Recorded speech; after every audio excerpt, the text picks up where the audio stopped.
الحمد لله رب العالمين والصلاة والسلام على أشرف الأنبياء والمرسلين نحمده ونستعينه ونستغفره فإن أصدق الحديث كتاب الله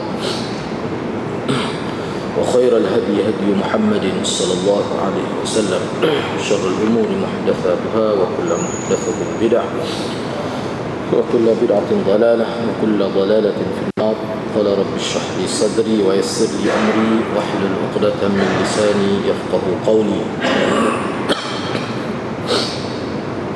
Alhamdulillah, bersyukur kehadrat Allah Subhanahu wa taala kerana dengan izin Allah dapat bersama pada malam ini. InsyaAllah pada malam ini kita nak bincang lagi hadis yang ke-34. Itu hadis yang diriwayatkan daripada Abi Sa'id Al-Khudri, iaitu hadis yang membicarakan tentang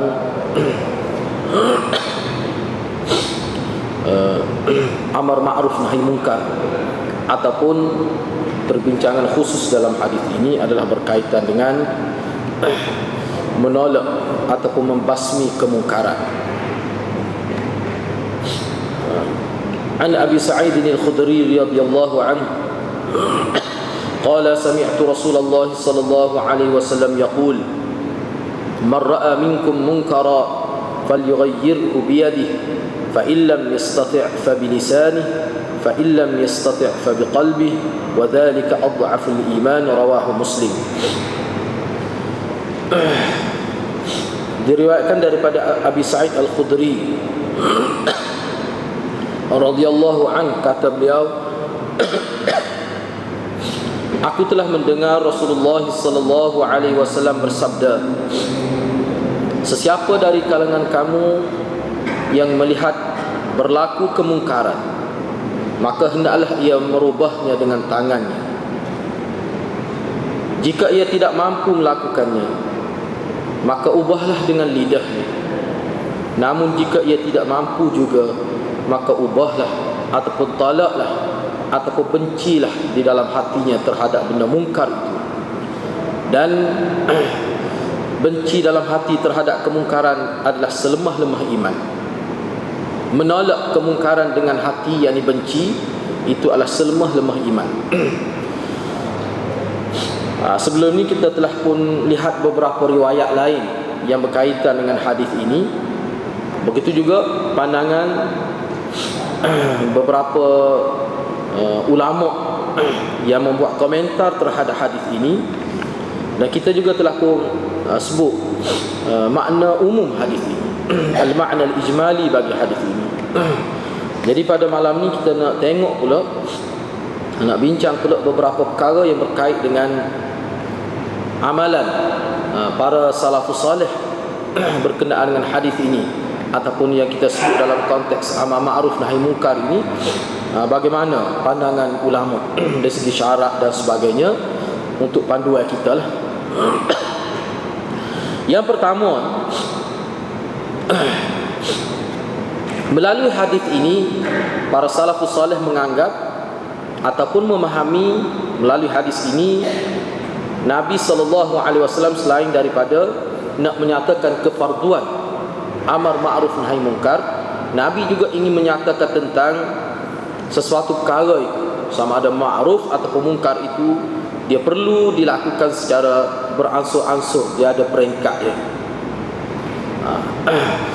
Jadi amalan amar ma'ruf nahi munkar ini secara praktiknya adalah secara beransur-ansur, peringkat demi peringkat.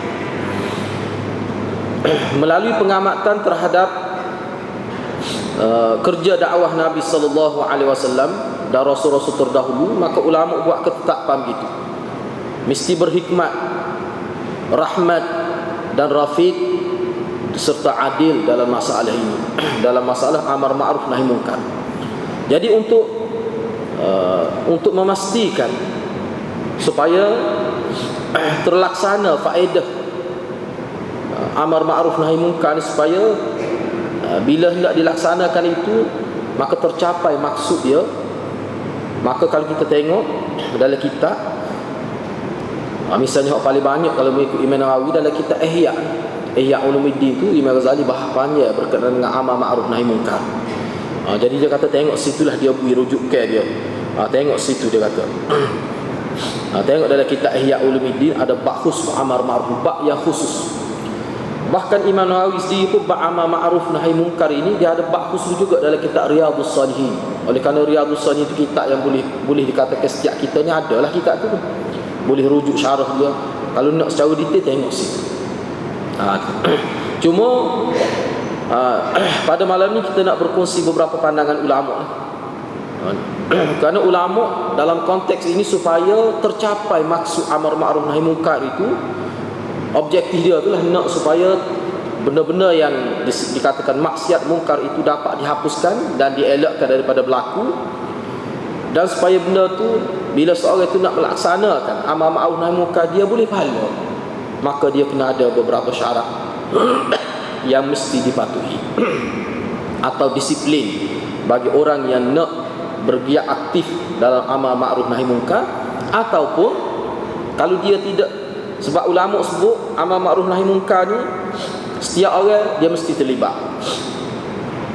Tidak ada seorang pun yang boleh mengecualikan diri dia daripada amar ma'ruf nahi munkar. Itu secara umum. Jadi ulama kata untuk secara umum itu setiap orang terlibat.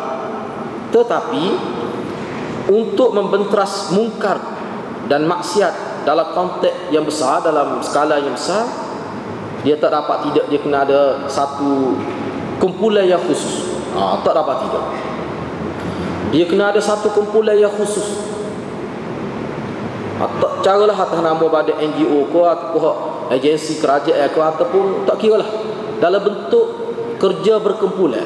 Kalau orang nak aktif secara berkumpulan, secara khusus, sepenuh masa, maka hak ni dia perlu pada disiplin yang lebih hebat lagi, yang lebih besar lagi. Dia kena mengaji khusus pula, ilmu kaunseling Islam, banyak kaulah dia kena mengaji, belajar kaedah-kaedah dakwah itu. Tetapi dalam konteks umum, sebagai seorang mukmin, muslim, mukmin, maka dia tak dapat tidak, dia mesti terlibat. Kalau dia tidak melibatkan diri, dia berdosa. Dia mesti ada tu aktiviti amar ma'ruf nahi munkar itu. Jadi antara syaratnya mengikut yang apa yang disebut oleh Sufyan Ats-Tsauri.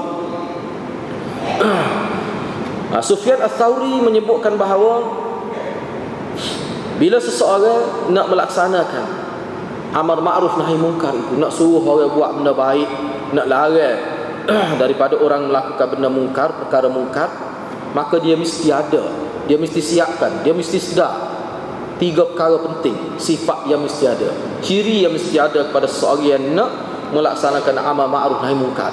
Jadi hak ni sebenarnya 3 perkara ni adalah 3 perkara yang mesti ada pada setiap orang sebenarnya. Mesti ada pada setiap orang. Yang pertama, sifat yang pertama, seseorang itu mesti melakukan amar ma'ruf nahi munkar itu dengan ada rafiq. Rafiq ni dia ada 2 makna dalam rafiq ini. Pertama sekali dengan cara yang lembut, sopan, dan dia ada makna kasihan belas kepada orang yang disuruh buat benda baik dan orang yang dilarang daripada melakukan kebaikan itu. Itu makna rafiq. Dia ada 2 makna. Mana terangkum dalam makna rafiq, iaitu lemah lembut dengan cara yang sopan, yang tidak mengguris perasaan dia. Lepas tu dia kena ada perasaan sayang pada orang yang dia suruh buat kebaikan, dan dia kena ada perasaan sayang kepada orang yang dia tegah daripada buat benda tak molek.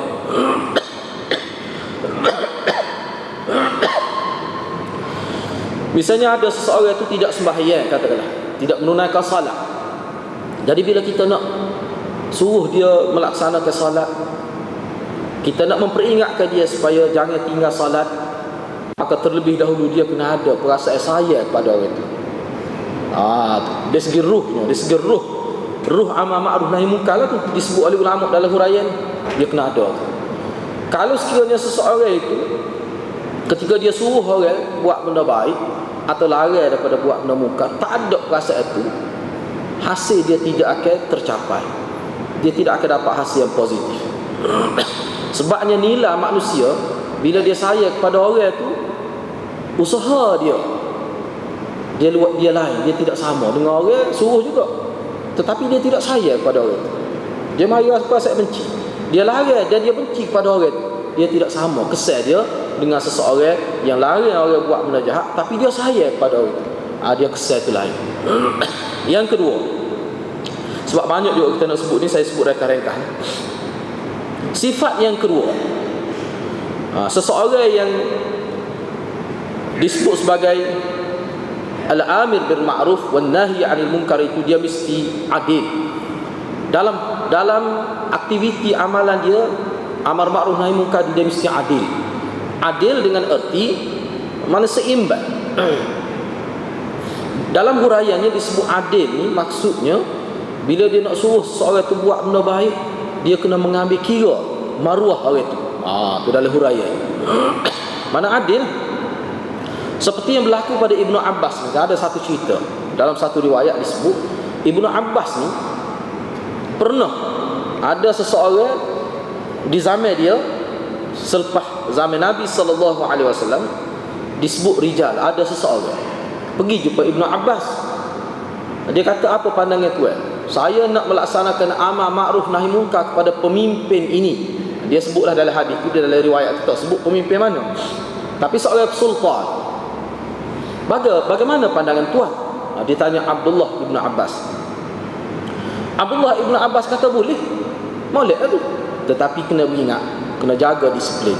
Janganlah dalam proses kita tegar dia tu menyebabkan dia tu jadi terfitnah, dia jatuh maruah dia. Tu kena jaga, kata Abdullah Ibn Abbas. Mana kita nak tegar pemimpin ni, jangan sampai jatuh maruah dia.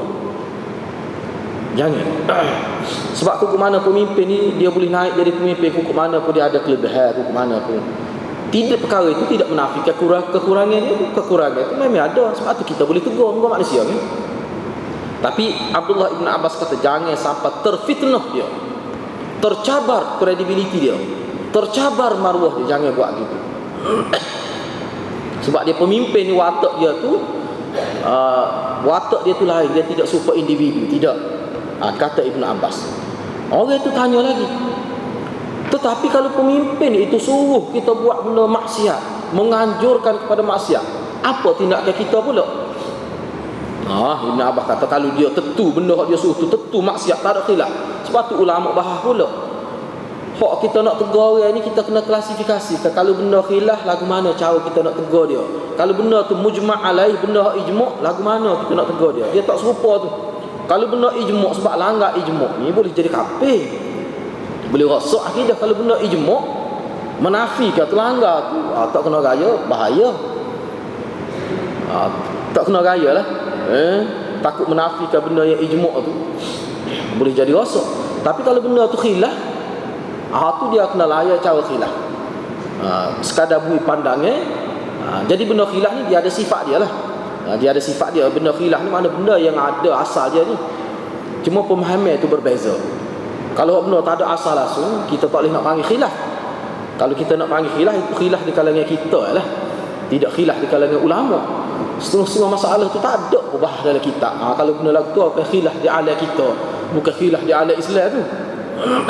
Jadi benda tu kita kena perhati molek lah. Baik, jadi kena adil.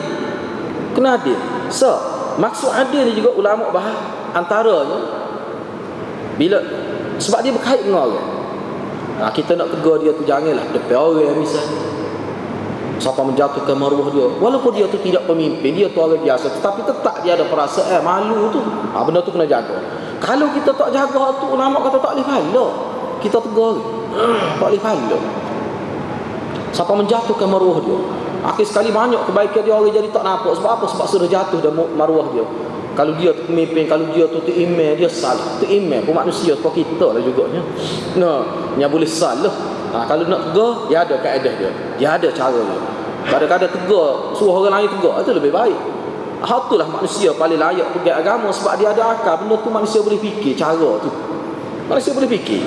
Sebab tu asas yang diletak oleh Sufyan Tsauri tu, kita kena ada niat nak baik sayang pada. Bila sayang pada orang, apakah orang yang kita sayang, kita sanggup jatuhkan maruah dia. Misalnya ayah kita, teruk sama mana pun kita duduk kat dia, tak tahu, tak kecek. Teruk sama mana ayah kita pun, kita tak kata gabuh, sikit kita sayang.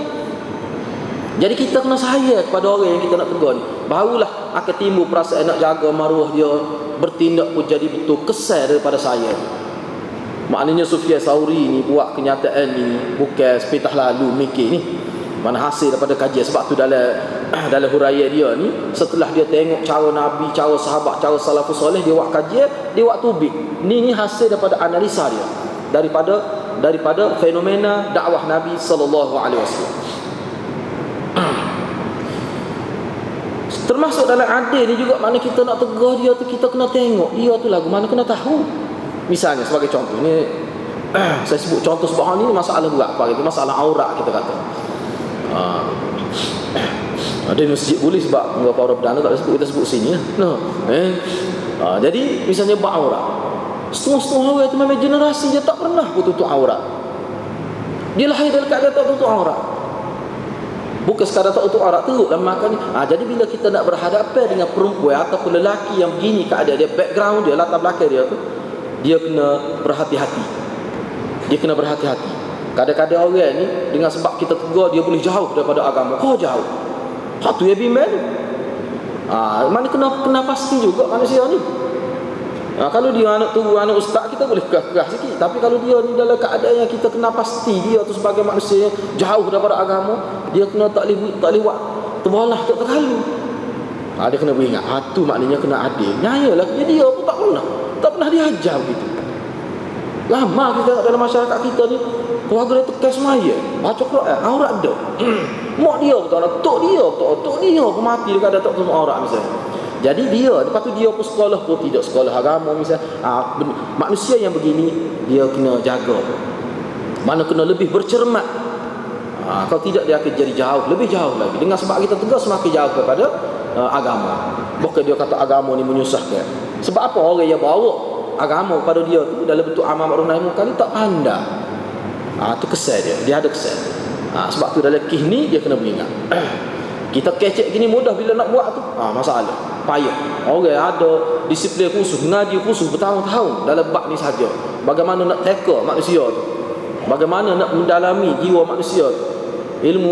Banyaklah ilmu yang perlu dipelajari. Kalau di universiti ada khusus ke ilmu bimbingan kaunseling Islam tu, tu lah perlu. Sebab kesalahan itu dalam ruang syariat. Kalau ruang akidah dia ada kaedah lain pula. Ini dalam bab syariat, dalam bab kehidupan. Yang ketiga, seseorang yang nak melaksanakan amar ma'ruf nahi munkar itu, dia mesti tahu. Dia mesti tahu, dia mesti faham, jelas kepada dia kedudukan hukum sesuatu yang dia nak perintah supaya buat, dia kena tahu. Dan sesuatu yang dia nak larang orang buat tu, dia kena tahu hukum tu, masalah dalam agama, tahap dia kedudukan sekarang. Dibimbangi takut dia suruh orang buat benda tu, sebagai benda tu benda bid'ah misalnya. Nyanyi lagu tu. Dia suruh orang ni buat, dia anggap benda ni baik, sedangkan benda tu tidak asal dalam agama, ataupun benda tu sebenarnya bukan ajaran Islam, dia suruh. Dia jahil tentang benda tu. Maka kalau sekiranya orang terpengaruh dengan suruhan dia, yang mana benda yang dia suruh tu benda yang tidak ada kaitan dengan agama, maka perkara tu akan jadi berat. Dia tangguh dosa. Selama mana kau tu amal tu, dia akan tangguhlah dosa tu. Sebab itulah ulama kata nak suruh amar ma'ruf nahi munkar ni. Sebab tu setengah-setengah ulama kata untuk orang awam, dia kena suruh benda yang jelas. Jangan benda tak jelas dia jangan suruh, takut salah. Dia jangan larang benda yang dia tak jelas, dia kena larang benda yang dia jelas. Takut dia larang tu, benda tu tak apa lagi dalam agama. Tu timbul fitnah dalam agama. Dia suruh orang buat benda tu benda yang tidak ada asal dalam agama, benda yang bercanggah dengan agama, bahkan ajaran lain, ajaran Kristian benda tu, ajaran Syiah benda tu, ajaran gereja tu, ajaran Yahudi benda tu. Takut jadi gitu. Lagu tu nyanyi. Orang tu gak buat kena kau ni ada unsur Israiliyat, ada unsur Syiiyat. Nyanyi. Kau itu tegak doa amal. Tu kena tahu. Sebab tu dia syarat. Mana kalau dia tak jelas jangan. Sebab tu ulama kata benda khilafiyah tak sah. Kalau benda khilafiyah, kena tentulah dulu takrif khilafiyah tu. Sebab tu ada setengah-setengah ulama dia kena takrif molek benda dia nak suruh. Dia kena takrif molek benda dia nak larang. Takut tersalah. Ni secara umum lah. Lepas tu kita akan tengok pula dia punya tahap dia. Bila orang buat salah ni kita larang selalu. Kau lagu mana? Dia ada pula situ ulama buat disiplin dia. Kalau ni orang yang nak bertindak sebagai amir bil ma'ruf wan nahi 'anil munkar, orang yang nak terlibat tu. Itu 3 perkara yang penting yang dirumuskan oleh Sufyan Ats-Tsauri.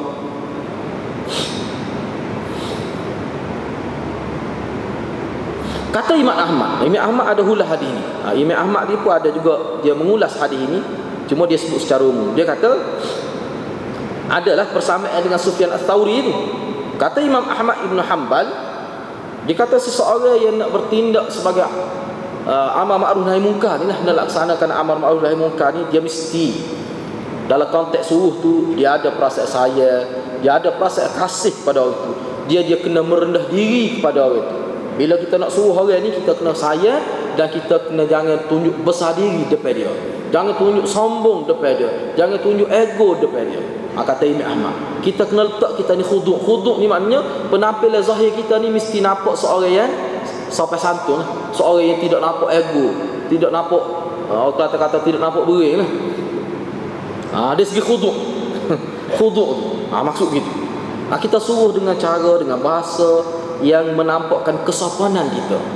Bukan nampak besar diri, mentaka dia salah, kita betul kat kita tegur dia dengan nampak buka dada, kita kata tak boleh lah gitu.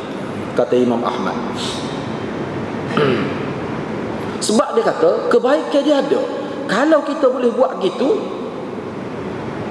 orang manusia ni kalau kita tegur tu kena cara. Kalau kita tegur tu katalah benda, kita tegur benda sangat sensitif.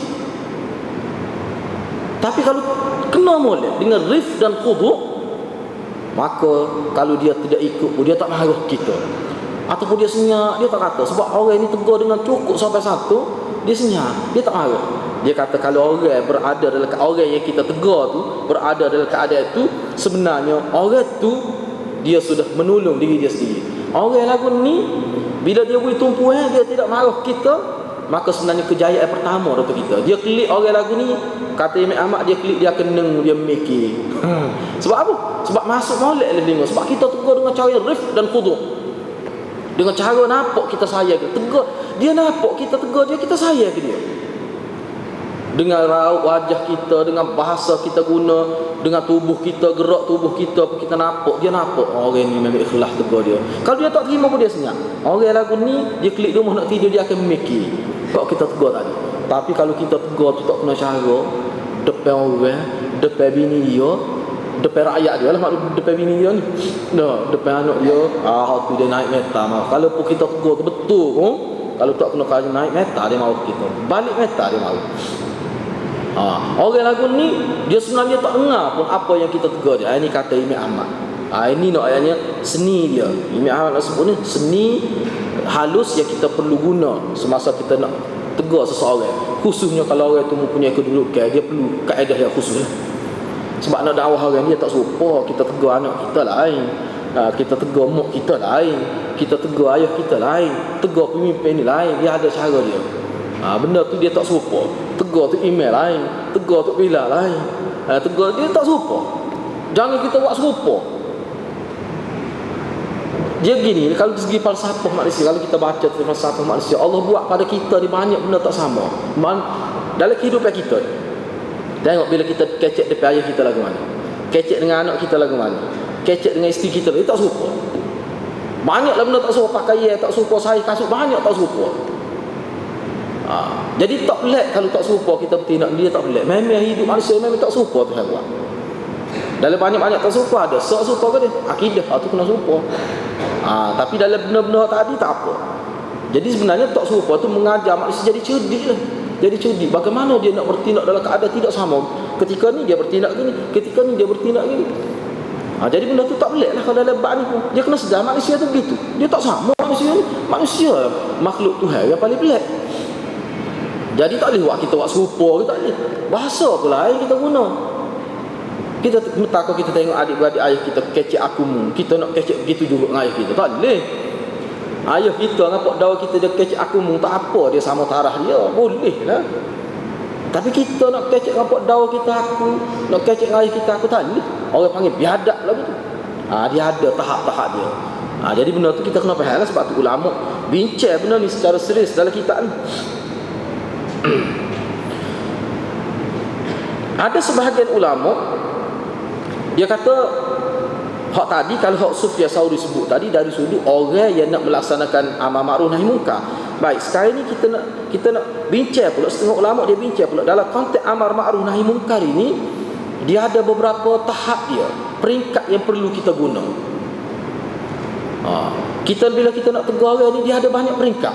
5 peringkat disenaraikan oleh sebahagian ulama. Hal ni disebut oleh Ibnu Qudamah dalam kitab dia Mukhtasarul Minhaj. Muka surat 122 dia sebut. Dia kata yang pertama, antara peringkat yang pertama, bila kita nak melaksanakan amar ma'ruf nahi munkar, pertama sekali at-ta'rif. Ta'rif ni maksudnya kita kena definisi, kita jelas molek dulu kepada orang. Kena perjelas dulu. Kalau kita kata dia salah, kita nak tegur, katakanlah dia buat amalan, kita kata tu salah, kita kena jelas, biar kita boleh raya alasan kita. Apa yang kita kata salah, kenapa kita tegur dia? Sebab dia salah, dia telah tersilap, dia telah melaksanakan benda maksiat, benda mungkar.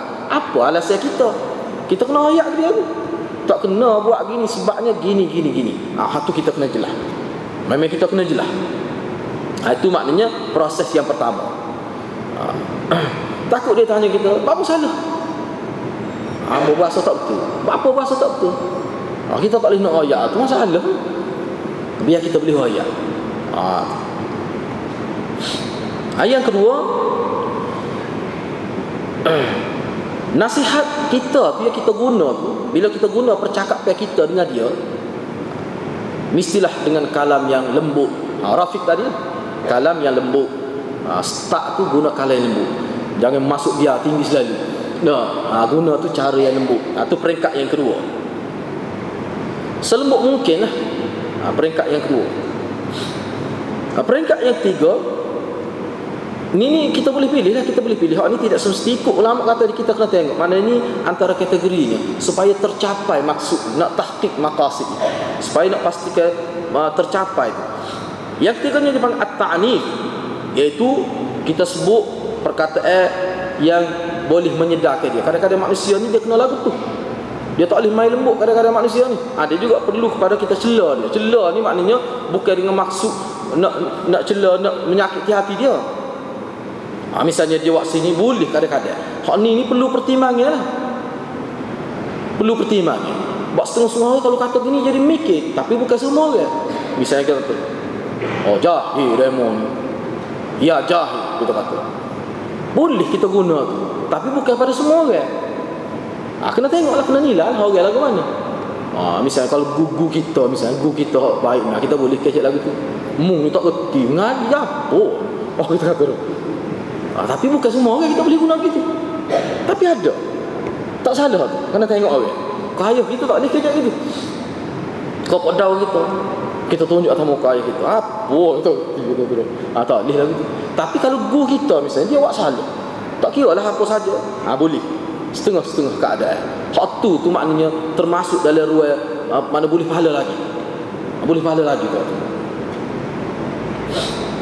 Yang keempat, kita tegah dia buat benda mungkar itu dengan kekuatan. Al-man'u bil quwwah. Kita larang dia, kita tegah dia tu dengan kekuatan. Kita kena kekuatan. Dia buat sini contoh lama. Misalnya dia minum arak, kita ambil botol arak, katok depan dia. Ikutlah apa sajalah. Kadang-kadang benda tu setengah-setengah manusia.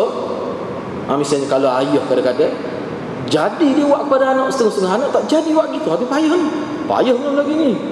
Tapi benda tu perlu kadang-kadang dalam keadaan tu. Yang kelima, at-takhwif wa at-tahdid bid-darb atau mubasyarat ad-darb hatta yamtani. Yang kelima, kita menakut-nakutkan dia. Kita uguk dia. Kita uguk nak pukul dia ataupun nak katok dia ke. Maknanya kita nak serang tubuh dia misalnya. Kita uguklah lagu. Ni boleh juga. Tetapi ulama peringatkan kita. Martabat terakhir, peringkat akhir ni, hak ni hanya pemimpin saja boleh buat. Imam. Misalnya orang tak semayang, bolehkah kita nak pukul dia? Kalau Nabi suruh pukul ke? Tu ibu bapa dengan nak tu. Orang lain tak sembahyang kita nak pukul. Tak boleh. Hak ni dia kena imam. Dia kenakan hukum orang tak sembahyang boleh sampai peringkat pukul dan sebagainya. Hak ni imam, dia mesti bertindak. Sebab tu kalau kita tengok dalam kitab Ibnul Qayyim, dia bahas panjang ni. Bab sembahyang, bab gapo ni kata ni kewajipan pemimpin sebenarnya. Kecuali ketika anak tu kecil tu atau ibu bapa. Tapi bila dia besar, ibu bapa tak nak kawal, dia tidak boleh dilepaskan begitu saja anak tak sembahyang tu. Rakyat yang tidak sembahyang tu. Ni memang dia kena, dia ada hukumnya dia. Dia kena ada hukumnya dia. Boleh takzir boleh ditakzir, dipenjarakan dan sebagainya. Mana boleh sepatutnya boleh wujudkan satu mana pusat khusus lah.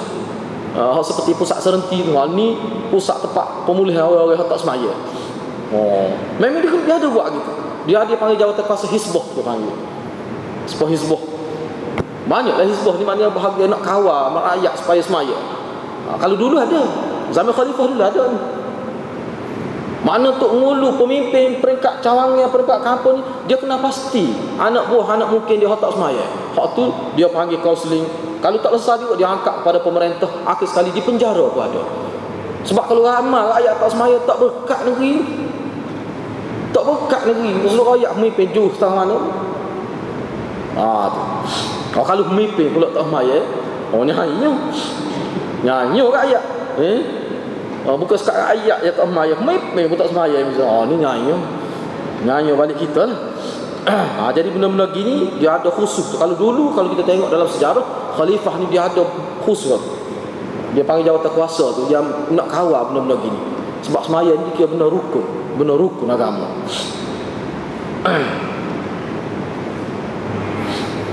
Begitulah yang disebut oleh setengah-setengah ulama lah. Dia sebut gitu. Ada juga ulama kata tak banyak syarat. Dia kata kalau orang, ada setengah ulama kata beberapa syarat. Misalnya seseorang yang nak tegur ni, dia mesti seorang yang sudah cukup umur untuk dia boleh pahala tu. Untuk boleh pahala tu cukup umur, balik dia tegur. Lepas tu dia kena tahu hak dia tegur tu apa, ni biasa. Boleh kata hak ni tak ada khilaf lah. Tak ada khilaf ni. Tu. Bahawa seseorang itu akan boleh pahala, maknanya syarat dia kena cukup umur, balik. Lepas tu dia kena tahu hak dia tegur tu jelas, benda mungkar ataupun benda ma'ruf, dia kena jelas lah tu. Ni dua perkara ni boleh dikatakan sini dia sebut ni tak ada khilaf. Semua ulama kata begitu. Dalam bab. Namun Ibnu Qudamah dia ada buat kenyataan dia sendiri.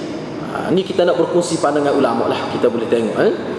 Dia kata seseorang yang nak bertindak sebagai al-amir bil ma'ruf wan nahi 'anil munkar tu, nak cegah orang buat benda munkar, nak suruh buat benda baik tu, dia kena ada beberapa perkara. Pertama sekali dia kata dia kena tahulah. Sebab tu saya kata benda ni tak ada khilaf. Dia kena tahu, yang pertama sekali dia kena tahu benda dia nak suruh tu kedudukan dalam agama ni macam mana. Benda yang dia nak larang tu kedudukan tu macam mana. Takut dia larang benda tu masih dalam ruang syarak lagi. Orang tak langgar pun syarak, tapi dia larang dah. Kerana dia jahil, tak boleh. Kalau lagu tu boleh jadi fitnah, tak boleh pahala, boleh dosa pula tak kena gaya. Yang kedua, seseorang itu dia mesti warak dan elok akhlaknya. Orang yang nak melakukan amal ma'ruf nahi munkar ni Ibnu Qudamah sebut ni, orang yang kita nak latih hak khususnya khusus. Saat ni kan saya sebut dua. Hak secara umum semua orang terlibat. Ni hak orang panggil, hak pegang, kita kata satu peranan yang khusus. Misalnya pencegah maksiat misalnya. Kalau tempat kita ni ada nama pencegah maksiat. Hak ni hijab khusus ni. Ni dia ada kebenaran dari segi undang-undang. Dia tu kena jauh. Tak boleh cari hak tak jauh lagu tu. Dia jadi rosak badan. Orang kelih dia pun tak lalu. Dia sendiri pun tak jauh dah. Lepas tu macam mana dia nak pegang peranan tu sebagai ahli jawatan ataupun anggota pencegah maksiat. Dia sendiri pun buat maksiat ahli-ahli. Sebab tu Ibnu Qudamah kata tak boleh. Seseorang tu makna kita kena cek jauh nak. Kalau boleh kena siasat dulu, dia kata. Orang ni lagu mana semaya dia. Dia dengan ibu bapa dia lagu mana. Kena cek dulu. Sebab apa? Nak mengelak daripada berlaku kepincangan tu. Nak mengelak daripada berlaku kepincangan itu. Jadi hak ni tak ada interview atas di meja ni, tak ada ni. Kita nak interview seorang tu, nak ambil penjaga masa dak, kena siasat dulu. Ambil masa sikit siasat, tanya khabar lagu mana dia tu, setara mana solat dia misalnya. Ini sebab tu dia kena ada satu jawatan hisbah nak menentukan orang ni.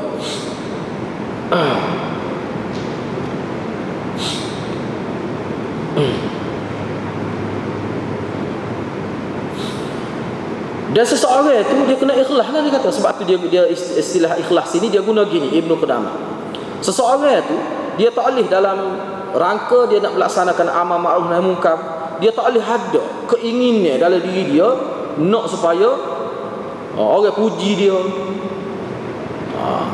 nak bermuka-muka buat gini, nak suruh. Tak boleh, dia tak boleh. Sebab apa? Sebab kadang-kadang amal ma'ruf nahi munkar menyebabkan jadi terbunuh kadang-kadang orang itu, tercedera orang itu.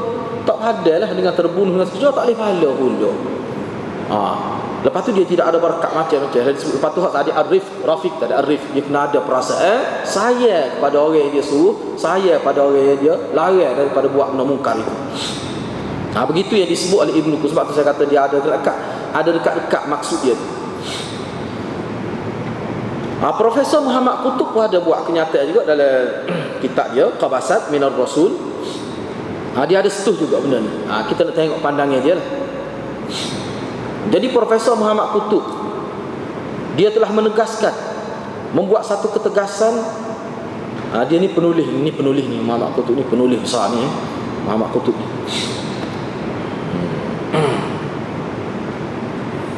Dia kata dalam konteks amal ma'ruf nahi munkar ini, kita kena faham bahawa perkara ini adalah merupakan asal risalah para nabi alaihimussalatu wassalam. Ini asal. Mana-mana nabi pun memang inilah asal risalah dia untuk amar ma'ruf nahi munkar. Cuma di bawah amar ma'ruf nahi munkar telah terpecahnya banyak lagi aspek-aspek agama tu. Asalnya tu mana keijazah nabi-nabi dan rasul-rasul. Ni amar ma'ruf nahi, kata Profesor Muhammad Qutub. Dia sebut, dia kata sesungguhnya Allah, kehendak Allah, keiradah Allah yang menghendaki bahawa manusia ini menjadi khalifah di muka bumi. Memang Allah nak manusia jadi khalifah di muka bumi. Jadi manusia itu, kenapa Allah nak manusia tu, kehendak Allah menjadikan manusia sebagai khalifah di muka bumi? Kerana manusia itu dia ada kekuatan yang positif nak berbanding dengan makhluk-makhluk yang lain. Manusia lah yang paling positif dari segi kedudukan, kekuatan dia. Tetapi kata Profesor Muhammad Qutub, ini bukan, tetapi pemuliaan dari Allah ini, takrim ini, Allah memuliakan manusia, disebut laqad khalaqnal insana fi ahsani taqwim. Pemuliaan ini dari sudut tanggungjawab. Tu. Dari sudut tanggungjawab. Mulianya manusia ini kalau dia dapat laksanakan tugas dia sebagai khalifah Allah. Makna tugas khalifah Allah ke apa dia? Amar ma'ruf nahi munkar.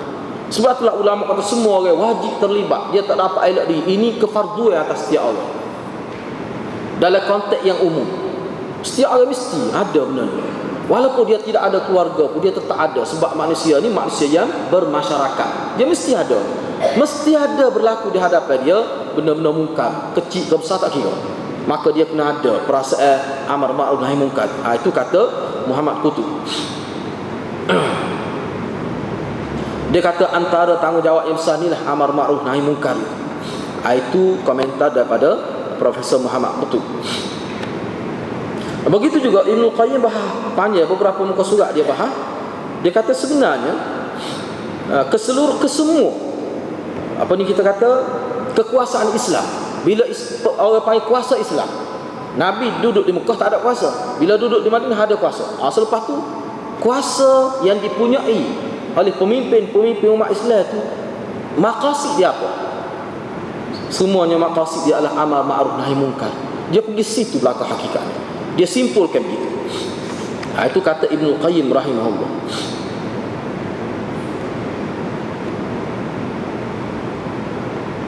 Jadi sini dia senarailah, ulama telah senaraikan banyak benda-benda yang dalam konteks amar ma'ruf nahi munkar dari sudut pemerintah lah dia sebut sini. Misalnya dia bagi dalam bab akidah ke apa dia. Dalam bab akidah dalam bab fiqh, sama ada bentuk muamalat, nikah kahwin ke keluarga, semua tak ada berlaku. Jadi waktu tu maknanya dia kena ngaji khusus dari sebuah tu, kita kena mendalami ilmu agama, kita kena faham tuntut ya Nabi sallallahu alaihi wasallam ajar dalam hadis-hadis dalam Al-Quran tu, baru kita nampak tu. Selagi manusia tak faham tu, maka ruang untuk dia amal orang muka tu sempit lah. Tapi dia tetap ada, disebut begitu, dia tetap ada perkara itu. Misalnya Nabi bertegas, ini ada disebut di sini. Nabi bertegas, wa fi sahih, dalam kitab Bukhari ada disebutkan. Misalnya contoh bagaimana Nabi bertegas dalam perkara-perkara yang bersifat perkara besar lah, yang ada berkaitan dengan akidah. Misalnya dalam sahih Bukhari disebutkan, lamma wa fi sahih annahu sallallahu alaihi wasallam lamma ra'as la aswar fil bait lam yadkhulu hatta amara biha famuhiyat. Dalam sahih Bukhari ada disebut Nabi ni bila dia nak masuk rumah seorang yang ada berlaku kes ni, dia tengok ada gambar, beberapa keping gambar di dinding, gambar makhluk bernyawa, tak kira ke gambar siapa pun. Nah, dia tengok ada, Nabi tak boleh masuk kecuali dibuat dulu gambar tu daripada rumah. Sebab gambar-gambar kata din ini bukan budaya Islam. Dia tu budaya pokok Rom dengan Parsi, tidak budaya Islam. Jadi kalau kita letak juga, mana kita ambil satu budaya lain yang tidak ada kena-mengena dengan agama, Nabi tak boleh. Banyak ni, banyak lagi hadis lain yang sebut la'anallahu al-musawwirin wal musawwirat. Allah la'anat orang yang melukis. Melukis ni sama ada melukis gambar timbul, tu ulama bahas dalam kitab lah. Termasuk gambar. Kalau hak timbul boleh lihat daripada beberapa dimensi ni, lagi tak boleh. Semacam berhala lagi tak boleh. Hak gambar ni, lukisan ni, kalau bersifat benda makhluk bernyawa, tu Nabi tak, sebab itu bukan budaya Islam. Tu jelas bukan budaya Islam. Dia kalau buat hal tu, dia akan lebih mengarah pada benda yang tidak baik. Benda yang tidak baik. Sebab setengah-setengah tokoh puasanya kalau kita tengok berhala-berhala Quraisy, suak dan sebagainya tu, suak tu misalnya disebut dalam Quran tu kan. Nah, dia tu asalnya orang baik di zaman dulu. Zaman sebelum zaman Nabi dulu disebut dalam kitab. Dia ni kerja dia ni, suak ni. Kerja dia. Nama berhala Mekah tu besar tu. Kerja dia ke dia asalnya. Dia ni kerja dia buat koleh untuk orang pergi buat haji. Disebut dalam kitab dia capur bali, capur air, bergula gitu. Koleh lah kita kata. Benda yang paling jimat lah. Tapi kalau orang makan waktu tu, kau tak ada duit pergi Mekah pun tidak lapar lah. Dia pergi makan waktu buih air, percuma pada orang haji, percuma. Tu kerja dia. Nama dia nama lain. Jadi orang kenal dia sebagai orang baik. Bila dia mati, orang terasa kehilangan dia. Tak ada adalah orang yang sapuk makan minum jemaah haji. Masyarakat saya tu dia disebut orang pun bagaimana nak kenal dia. Anak cucu tak kenal dia. Tu mula lukis gambar dia letak dinding. Ni lah orang panggil suak ni. Akhir sekali.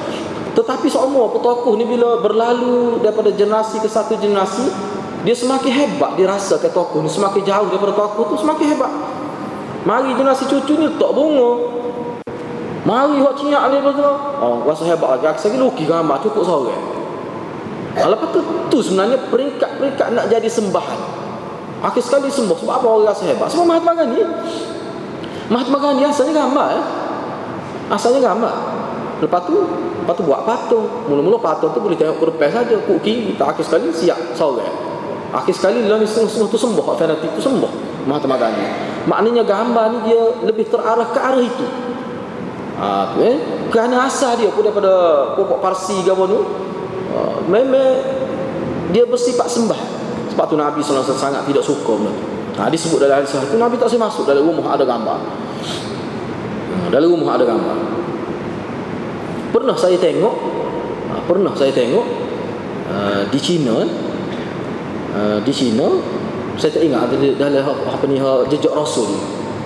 Dia pergi ke China, sebuah masjid tu, sebuah di masjid lah, ada gambar. Tak tahulah masjid tu masjid orang Islam ke masjid orang Syiah kita, tapi dia katanya Islam. Dalam masjid tu ada gambar Khomeini dalam masjid, duduk depan. Kejut saya tengok. Tu jejak, mana jejak Rasul lah tu kira-kira ni. Nah, tengok gitu. Jadi maknanya siapa sana tu pengaruh tu? Ada kan Khomeini besar ketemu depan. Jadi orang yang terlibat dengan Rasul ni sepatutnya kena diberi taklimat juga lah kalau lagu tu. Jadi orang nampak lagu mana dalam masjid ni ada gambar Dajjal lah tu. Nah, jadi berat lah lagu tu. Teruk Lepas tu terang malam kemarin pun saya tengok dalam dunia berita Jasilah tu konflik berlaku di antara Iran dengan Amerika semua sekali. Lepas tu adalah wakil Iran tu dia berucap di Iran lah. Dia buat sidak akhbar. Jadi background belakang tu jelas terang. Kita tulis, kita boleh baca lalu. Ya Mahdi al-Muntazad adrikni. Terang sebut syirik tu. Wahai Imam Mahdi al-Muntazad, selamatlah kami, selamatlah saya. Terang tu sebut. Sebab kalau di White House ke dia tulis White House belakang tu dah background dia ni dah ya Mahdil Muntazad adrikni, terang jelas tu syirik. Jadi harap-harapnya mana kita peka lah dengan benda-benda gini. Dia sebut juga sini banyaklah antaranya masalah wajib kepada pemimpin memberi pengajaran kepada perempuan-perempuan supaya jangan keluar. Kena jaga dari segi pakaian. Tu kewajipan pemimpin. Walaupun kewajipan ibu bapa tu ada juga dia sebut sini. Dia sebut sini.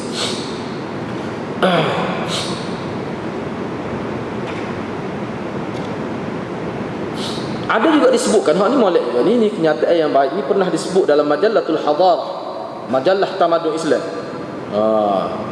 Dalam satu artikel yang menyentuh berkenaan takafulul ijtima'i fil Islam. Dr. Fatih Ad-Darini dia sebut. Dia kata bagaimana tanggungjawab kebertanggungjawaban di masyarakat dalam Islam. Apakah tanggungjawab yang paling besar masyarakat? Dia sebut dalam majalah Al-Hadarah, majalah tamadun Islam oleh Dr. Fatih Ad-Darini. Dia sebut. Ini kenyataan dia. Dia kata amar ma'ruf nahi munkar ini dianggap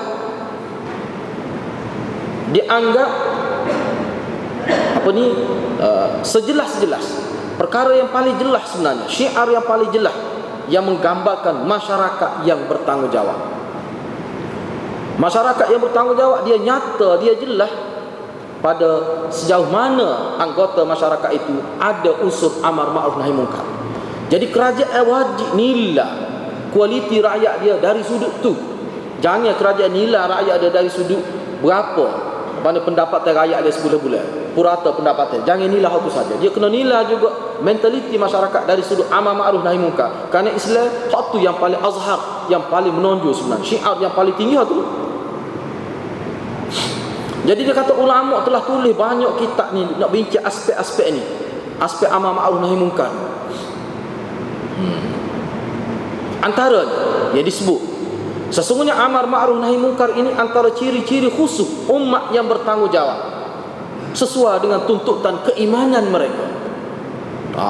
Jadi amar ma'ruf nahi munkar ini merupakan ciri yang khusus, salah satu ciri yang paling kehadapan untuk sebuah masyarakat yang bertanggungjawab sesuai dengan tuntutan keimanan mereka itu.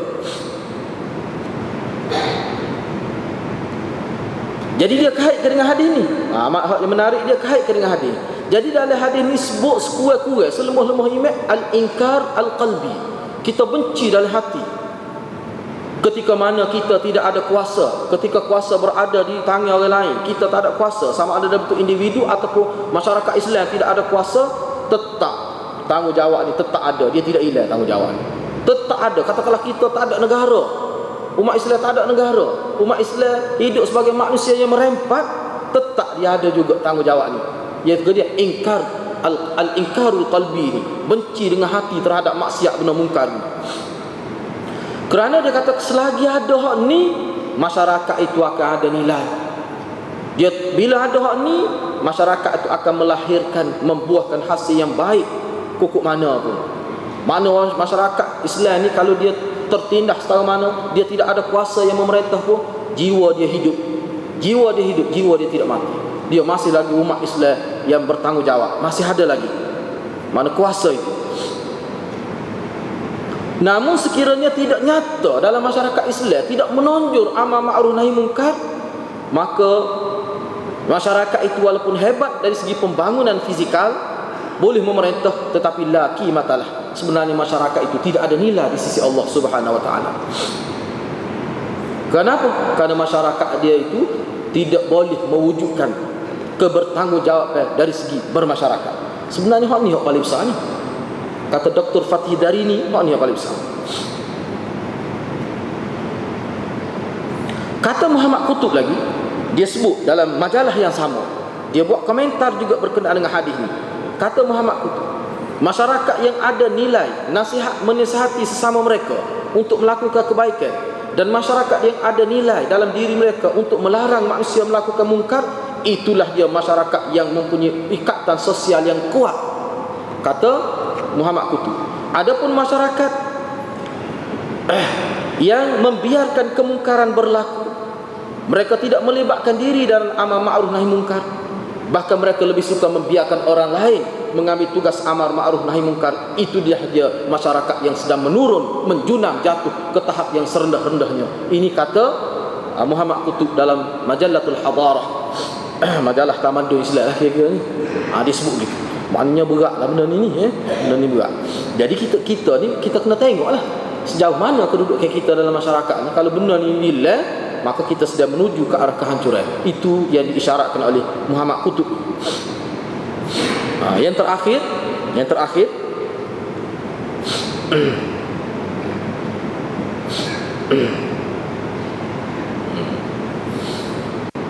satu kali di sini sebut riwayat berkenaan dengan Ibnu Mas'ud pula ni. Tadi Ibnu Abbas ni, Ibnu Mas'ud. Dia ada dengar. Ibnu Mas'ud ni dia ada dengar orang kata, cerita dia Ibnu Mas'ud. Ada orang kata halaka man lam ya'mur bil ma'ruf wa lam yanha 'anil munkar. Wa lam yanhi 'anil munkar. Faqala Ibnu Mas'ud halaka man lam ya'rif bi qalbi al ma'ruf wal munkar. Musyiran bidzalika ila anna ma'rifat al ma'ruf wal munkar bil qalbi fardun. La yasqutu an ahadin faman lam ya'rifhu halaka. Ni. Jadi ada orang kata, ni Ibnu Mas'ud dengar. Ada orang kata punahlah, binasalah orang yang tidak melaksanakan amar ma'ruf nahi munkar. Ada orang kata begitu. Bila Ibnu Mas'ud dengar begitu, Ibnu Mas'ud tak kata salah. Cuma Ibnu Mas'ud ambil benda yang bersifat mendasar dalam hati. Dia katakan halaka man lam ya'rif biqalbi al-ma'ruf wal munkar. Ni kita boleh faham daripada ibarat dia ni, orang yang terlalu ghairah sangat bercakap tentang amar ma'ruf nahi munkar tapi dia tak faham betul. Itu Ibnu Mas'ud tegur dia. Kita boleh faham daripada teks ini. Ibnu Mas'ud kata sebenarnya yang binasa orang yang tidak boleh kenal dengan hati nurani dia apa itu ma'ruf, apa itu munkar. Kenyataan Ibnu Mas'ud ini dalam keadaan dia mengisyaratkan kepada wajib fardu seseorang itu dia kena tahu benda ma'ruf dengan munkar, dia kena tahu dulu. Itu dia isyarat situ. Kamu sibuk nak suruh orang buat benda baik lagi, kamu kena kenal dulu benda baik itu apa, kamu kena kenal dulu benda munkar itu apa. Maknanya kena mengaji dulu. Yang hidup kecek dulu, kena mengaji dulu. Kata Ibnu Mas'ud lagi, tidak akan gugur kefarduan itu selagi seorang itu tidak kenal. Kalau dia tak kenal benda ma'ruf benda munkar, dia tak kenal hak tu, maka kalau dia melaksanakan amar ma'ruf nahi munkar dalam keadaan dia tak kenal yang mana ma'ruf, dia tak kenal yang mana munkar, dialah sebenarnya halaka. Boleh jadi dia halaka, orang lain pun jadi halaka juga. Dia musnah, orang lain pun musnah. Makna sini Ibnu Mas'ud nak menegah ke satu perkara, nak amar ma'ruf nahi munkar ni kena ada ilmu. Kena ada ilmu, wajib berilmu dengan kadar kita, dengan kadar kemampuan masing-masing. Jadi itulah beberapa perkara yang kita boleh bincang pada malam ini, berkongsi pandangan ulama. Jadi insya-Allah pada minggu hadapan kita akan ambil kesimpulan hadis ini, kerana kesimpulan ini saya tengok banyak juga dan menarik juga untuk kita fikir secara rasional lah perkara ini. Saya setakat itulah, wabillahi taufiq wal hidayah. Wassalamualaikum warahmatullahi wabarakatuh.